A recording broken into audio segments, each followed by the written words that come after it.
की कहानी। क्या पढ़ने वाले हैं? राजा शेरनी की कहानी। ये कहानी रियल है ना?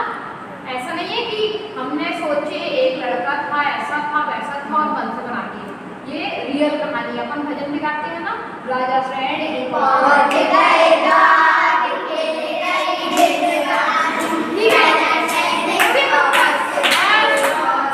अभी अपन गाएंगे, ये भजन भी अपन गाएंगे, पहले अपन कहानी सुनेंगे, है ना? तो राजगृह नाम का एक नगर था। क्या नाम था नगर का? राजगृह नगर में राजा श्रेणिक राज्य करते थे। उनकी पत्नी का नाम था चेतना। क्या नाम था? चेतना। रानी चेतना। रानी चेतना धार्मिक थी। कैसी थी? अत्यंत धार्मिक। जैन धर्म के प्रति उनका जैन धर्म के प्रति उनका अटूट श्रद्धा था, बहुत ज्यादा श्रद्धा था। उन लोगों ऐसे कि कोई ने अगर जैन तो हो, लेकिन सभी जगह आप लोग सेम समझते हो, लेकिन उनका बिल्कुल जैन धर्म के प्रति अटूट श्रद्धा था कि हम जैन मतलब उनकी महावीर स्वामी के प्रति, जैन धर्म के प्रति अत्यंत रुचि थी ना। ठीक है, किसी के भी कोई भी गलत शब्द बर्दाश्त नहीं करती थी। किसी ने जैन धर्म के प्रति कुछ भी बोला ना, वो बर्दाश्त नहीं करती थी। जवाब बोल देती थी कि ऐसा आप नहीं बोलो, ये बात सही नहीं है। डरती नहीं थी, बोलती तो प्यारी थी, है ना? तो राजा श्रेणिक का झुकाव कहाँ था? और बौद्ध धर्म के प्रति। कहाँ झुकाव था राजा श्रेणिक का? बौद्ध धर्म के प्रति। मतलब रानी चेतना जो थी वो जैन धर्म के प्रति झुकाव था उनका, और राजा श्रेणिक किसके प्रति झुकाव था? बौद्ध धर्म के प्रति। कौन सा धर्म? बौद्ध धर्म। चलता है। आप लोगों ने देखा होगा भगवान बुद्ध की बहुत बड़ी बड़ी प्रतिमाएं दिखाते हैं सब जगह ना। चाइना वगैरह में तो बहुत ज़्यादा चलती है उनकी प्रतिमा, बौद्ध भगवान की, है ना? तो उन लोग मतलब राजा श्रेणिक का श्रद्धा उनकी तरफ था, तो वो पसंद नहीं करते थे जैन धर्म को। अब दोनों ही अपने अपने धर्म की श्रेष्ठता सिद्ध करना चाहते थे। अब जैसे अपन लोग हैं तो अपन लोग किसी और का कहते तो बोलते हैं नहीं जैन धर्म सबसे अच्छा है ना, ऐसा बोलते थे ना। अब वो दोनों पति पत्नी थे, तो एक बोलता था कि वो मतलब राजा श्रेणिक हमेशा बोलते थे उनके धर्म के प्रति बोलते थे कि नहीं हमारे जो बौद्ध धर्म ही सबसे अच्छा है ना। तो एक बार रानी चेतना ने बौद्ध गुरुओं की परीक्षा ली। आप हर बार बोलते थे वो कि नहीं बौद्ध धर्म ही अच्छा है, तो राजा श्रेणिक ने सोचा अब चलो, वो रानी चेतना ने सोची एक बार चलो परीक्षा लेते हैं, है ना। उनने किसकी परीक्षा ली? बौद्ध गुरुओं की, है ना। अनेक प्रकार के तर्कों से जैन धर्म की महिमा सिद्ध कर दिया। अब वो हर बार पूछे और तर्क दें और जैन धर्म हर बार सही साबित हो जाए, है ना। उनकी जो भी परीक्षा रही होगी उसमें हर बार जैन धर्म सही साबित हो जाए। तो राजा श्रेणिक को ये बात अच्छी नहीं लगी। अब कोई भी हो, अगर अभी आपको कोई फ्रेंड सर्कल में कोई हो, अगर अपन उनके धर्म के विरुद्ध में कुछ भी बोलेंगे तो उनको भी अच्छा नहीं लगेगा, अपनी और उनकी लड़ाई हो जाएगी तुरंत, है ना। इसलिए एक बात याद रखना कि निश्चय में समझौता नहीं करना और व्यवहार का विरोध नहीं करना। मतलब व्यवहार कैसा होता है कि भाई आप सबके साथ बैठे हो, कहीं गए हो, तो आप उनसे सीधे सीधे मत बोले लगो ये धर्म अच्छा नहीं, वो धर्म अच्छा नहीं। नहीं, ठीक है भाई, सब अपना अपना देखो, ऐसा ऐसा बोल दो, बात टाल दो, लेकिन कभी विरोध नहीं करना बाहर में, है ना। लेकिन अंदर में मतलब क्या, जैन धर्म प्रति श्रद्धा तो अपने अंदर में है ना, श्रद्धा तो अपने अंदर में। आप झुकाव करते हो निमाड़ी माँ के सामने, तो आपके अंदर श्रद्धा रहता है कि नहीं? श्रद्धा है कि नहीं निमाड़ी माँ की, है ना। तो श्रद्धा में समझौता नहीं करना, लेकिन बाहर में विरोध भी नहीं करना, है ना। नहीं तो फिर क्या होगा? आपकी लड़ाई हो जाएगी कि नहीं हो जाएगी? फिर कुछ दिनों बाद महाराज श्रेणिक वन में शिकार के लिए गए। वहाँ उनकी नजर एक मुनि पर पड़ी। जैन धर्म के प्रति आक्रोश के परिणाम थे। वो जंगल में शिकार करने गए। जब वो जंगल में शिकार करने गए तो पहले तो जंगलों में क्या होता था, मुनि महाराज में तपस्या करते रहते थे, है ना। वो बैठे थे, अपनी तपस्या कर रहे थे। अब महाराज श्रेणिक को बहुत गुस्सा आ रहा था कि रानी चेतना ने उनके धर्म के प्रति विरोध का मतलब ऐसे परीक्षा ली थी और उनको इंसल्ट फील हुआ था। तो उन्होंने सोचा कि चलो अब मेरी बात। अब जंगल में मुनि महाराज में से मिल गए, उनकी परीक्षा मन में आने लगा मुझे। तो उन्होंने विचार किया कि आज मैं प्रतिशोध लूंगा। ऐसे बोले उन्होंने, आज मैं बदला लूंगा। पहले प्रतिशोध बोलते थे ना। उन्होंने तुरंत 500 शिकारी कुत्ते मुनिराज को छोड़ दिए। 500 शिकारी कुत्ते। आज एक कुत्ता अपन गली से निकलते हैं ना, वो भौंकने लगता है तो अपनी हवा टाइट हो जाती है, मतलब तो काट देगा, ऐसा लगता है ना। वो मुनि महाराज के ऊपर उनने कितने 500 सोचो 500 कुत्ते छोड़ दिए, है ना।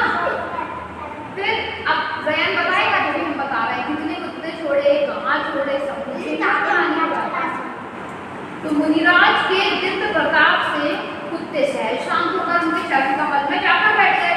अब जैसे मुनि महाराज का इतना वो था, जैसे क्या होता प्रभाव हो गया, मतलब पढ़ना लेशिया, तो जिसकी अच्छी लेशिया होती है तो उससे लोग प्रभावित हो जाते हैं आसपास के ना, मैंने पढ़े थे ना अभी। तो उनके शांत स्वभाव को देखकर वो जितने भी कुत्ते थे वो सब शांत बैठ गए। बहुत कुत्ते गए लेकिन उनके पास आते ही एकदम शांत बैठ गए ना।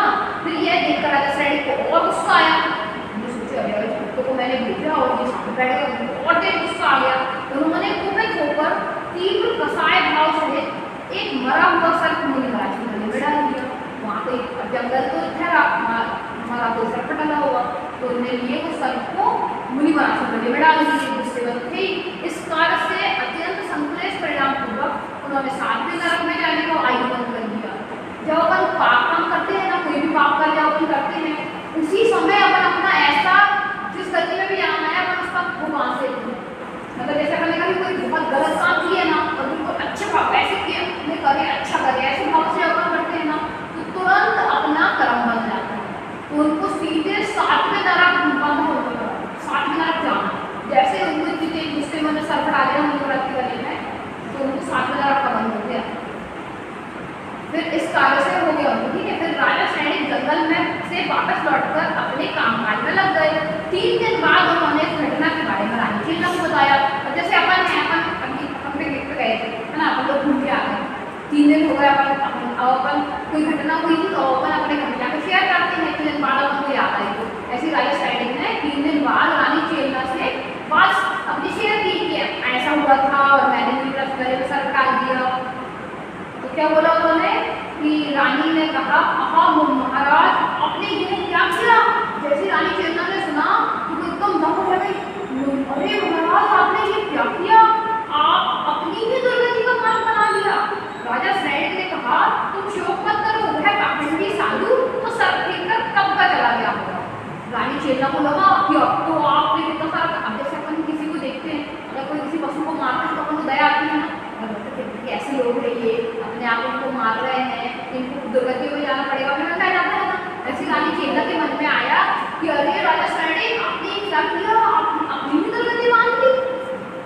कभी आपने कभी कोई जीव हिंसा करके देखो किसी को, अपन जब वो गाय को मारते हैं तो अपन देखते हैं ना, तो अपने कैसे हो जाते हैं, अरे ऐसा मत मारो, उन लोग की तेज मारते हैं, सटाई सट मारते हैं ना, तो अपन को कैसा लगता है नहीं मारना चाहिए। क्या बोल रहे हैं, नहीं पूछ लो, क्या बोल रहे हैं, वही मानते हैं।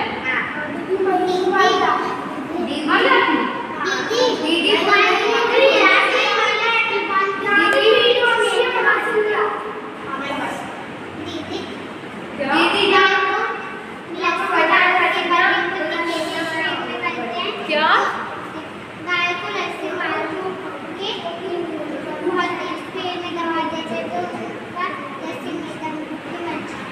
मर जाती है। सोचो अपने अंदर दया भाव आता है कि अपन को ऐसा नहीं करना चाहिए। तो रानी चेला को भी आया कि आपने क्या कर दिया महाराज।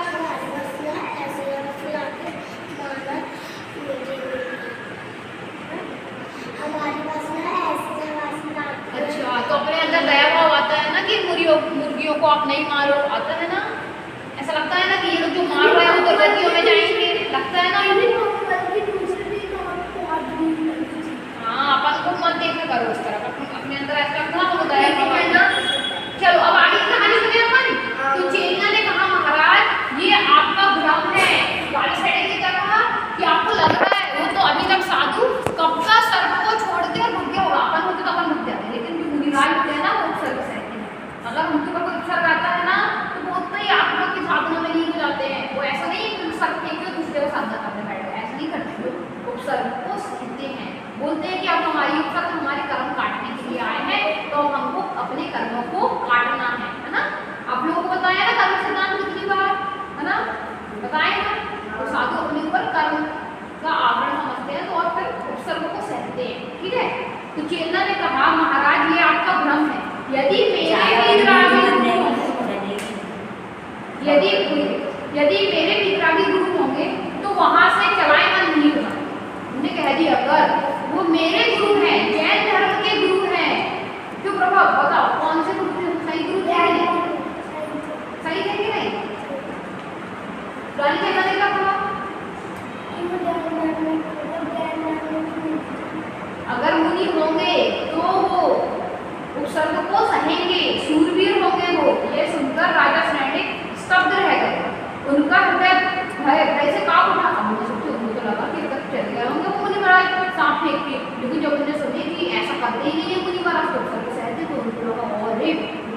मतलब अब घबराहट हुई, पहले नहीं थी लेकिन अब हुई। उनका हृदय एकदम भय से कांप गया। उनका मन मुनिराज के निकट जाकर प्राश्चित करने के लिए तड़पने लगा। उनका मन एकदम ऐसा होने लगा, अब जल्दी से मुनिराज के पास चलो, उनको जल्दी से सांप हटाना पड़ेगा। अब खुद नहीं हटाए तो मन हटाना पड़ेगा ना, एकदम उनको बहुत तेज मतलब डर लगने लगा। फिर बिना मतलब फिर राजा सैनिक रानी मेघना के साथ वन की ओर चले गए। फिर तो उनने 1 मिनट भी नहीं लगाया कि अब मैं अच्छे कपड़े ही पहन लूं, कि अब मैं दूसरी व्यवस्था कर लूं, भोजन के साथ में लेके चलूं जंगल जाकर, ऐसा नहीं सोचा उन्होंने। सीधे उठाए अपने घोड़े गाड़ी में, जो भी घोड़ा चलता था उस टाइम, तो उस पर बैठे और चले गए रानी चेला के साथ। उपसर्ग के कारण मुनिवराज के शरीर को जंगली कीड़े और चींटियों ने घेर लिया। कोई मारा जीव अगर है अपने ऊपर तो वो चींटी और कीड़े सब खाने लगते हैं कि नहीं, तो वो पूरे उनके सर की वजह से पूरे शरीर में चींटी और कीड़े उनको घेर लिए। परंतु यशोधर मुनिराज तो शांत मुद्रा में ध्यान रूढ़ थे। यह देखकर राजा सैनिक का मस्तक सर्व से झुक गया। उन्होंने देखे राजा सैनिक देखो इस साधु शरीर है, ये तो अभी तक मतलब इन्हें सर्व नहीं हटाए। अगर अपने ऊपर एक चींटी काटती है अपन को तुरंत भरी चींटी मर जाती है, लेकिन अपन हटाते रहते हैं, उस तरह से हटा देते हैं।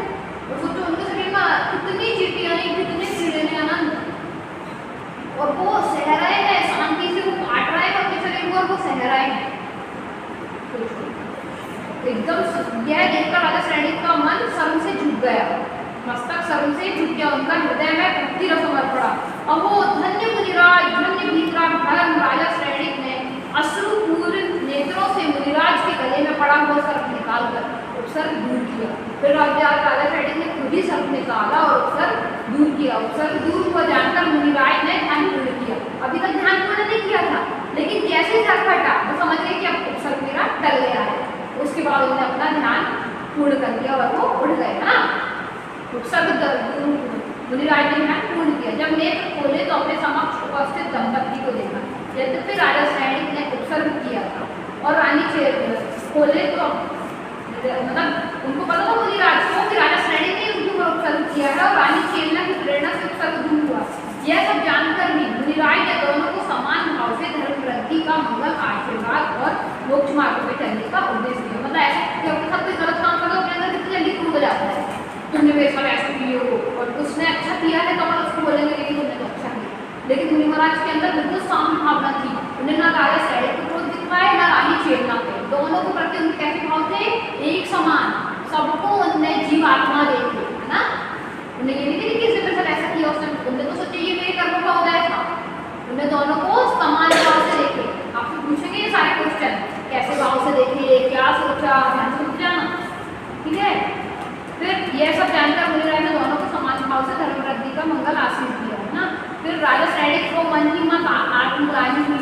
उन्हें भीतराग धर्म की महिमा समझ में आई। उन्होंने अपनी गलती का प्रायश्चित किया और उसी समय सम्यक दर्शन की प्राप्ति हो गई। उन लोगों को क्या हो गई, जब एक बार ऐसे करके उनको अपनी गलती का एहसास हुआ, उनको बहुत प्रायश्चित भाव आया, यार कैसे नहीं करना चाहिए, कैसे नहीं करना चाहिए, तो उनके अंदर भयंकर प्रायश्चित हुआ और उसी समय उन्हें सम्यक दर्शन की प्राप्ति हो गई। इतना प्रायश्चित किए उनने, इतना प्रायश्चित किए कि उनको सम्यक दर्शन की प्राप्ति हो गई।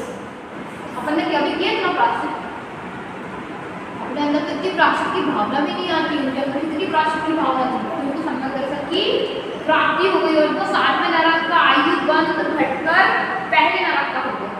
अपन बोलते हैं ना राजा सैनिक पहुंच गए द्वार, फिर रही जनवाड़ी, जब वो जैसे समुद्र में पहुंचते हैं ना तो उनका 7वें नरक का बंद पहले नरक तक आ जाता है। तो सोचो 7वें समझ गए।